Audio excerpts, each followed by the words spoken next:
Hey you guys, it's Madison. So, have you ever wondered why if you run into a wall, you fall down and you don't just stand there thinking, oh my goodness, I hurt myself? Well, that's what we're going to talk about today, and today we are actually talking about Newton's 3 laws of motion. Okay, so as I stated, Newton has 3 laws of motion. 3 laws of motion. Alright, so the first law of motion. An object at rest stays at rest, and an object in motion stays in motion unless acted upon by force. Now, you may ask, like I did when I first learned about these in the 4th grade, what does that mean? Well, Newton's first law of motion means that, say you have a car, and it's sitting on a flat level surface, and it's not moving. Well, you will need to apply a force to get it to move. So, in this case, your force would be your gas.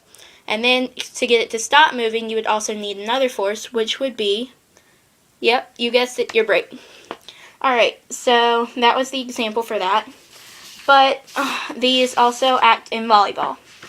So, but I'm just going to do the first one for volleyball because the first one's like way easy and the rest are complicated. Alright, so any person who hits a ball or stands to block a volleyball are acting as an unbalanced force towards that ball. Well, you may ask, what's an unbalanced force? Just like I did when we just learned about it. Alright, so an unbalanced force is where there are 2 forces acting upon an object, but they are unbalanced, so they are different. So there will be one greater force, you could say. So you hit the ball after the ball's been hit to you, and you're blocking the ball, so you may set it. So your ball, you just hit the ball, and you acted as an unbalanced force because your force was greater than the force of the ball flying through the air, so you changed the ball's motion. Does that make sense? Because it does to me. Alright, Newton's second law of motion. Force is equal to mass times acceleration, or F equals ma. Now, what does this mean? This means that force, if you take mass and you times it by acceleration, that is going to equal your force. So here's an example for that.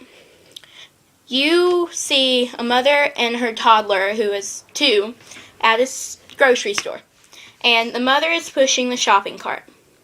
Well, obviously she's going to have a greater force on the shopping cart than it would be if the toddler was pushing it, because the mother has a greater force because she is stronger, so therefore it would be easier for her to move it than a toddler who barely has any strength.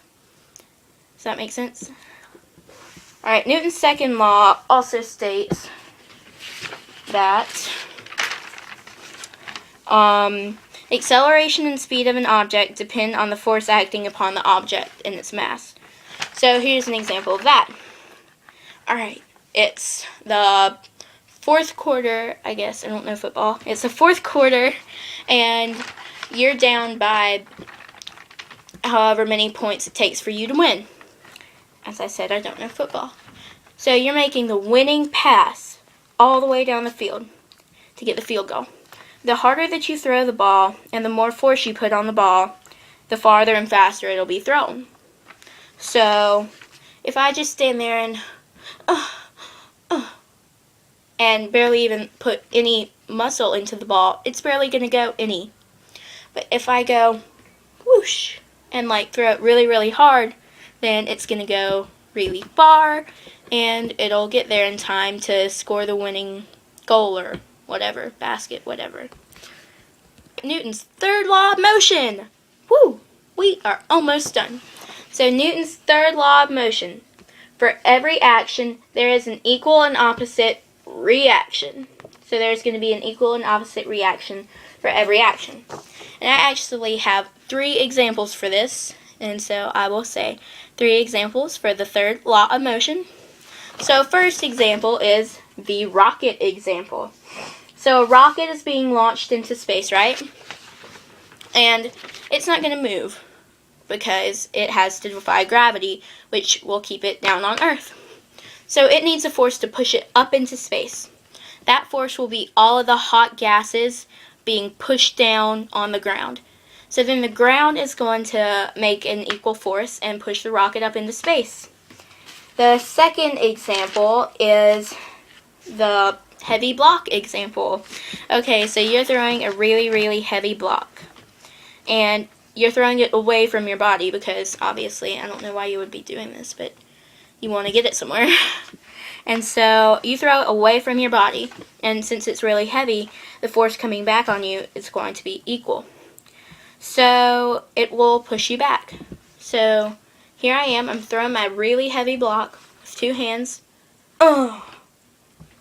Just like if you bat, then you may, run the opposite way because that will give you an extra boost when you're running to first base.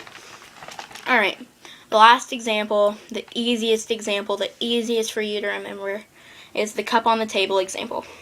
So you drop a cup on a table, and the cup is going to exert a force down on the table due to gravity. And the table makes an equal and opposite force on the cup to stop it from falling. So basically, that's a really easy example, guys. Alright, well, that is all we have today, and I hope you understand it, and I hope that you learned something, obviously. I mean, why would you be coming to this video? But, if you didn't want to learn something. But, shout out to Miss Hughes. She's my science teacher, and I was doing this for her for a project, and I love you, Miss Hughes. But, she won Teacher of the Year, so congratulations, and let's give her a round of applause. But, thanks, guys, and I hope you enjoyed it, and I will see you back here for the next video.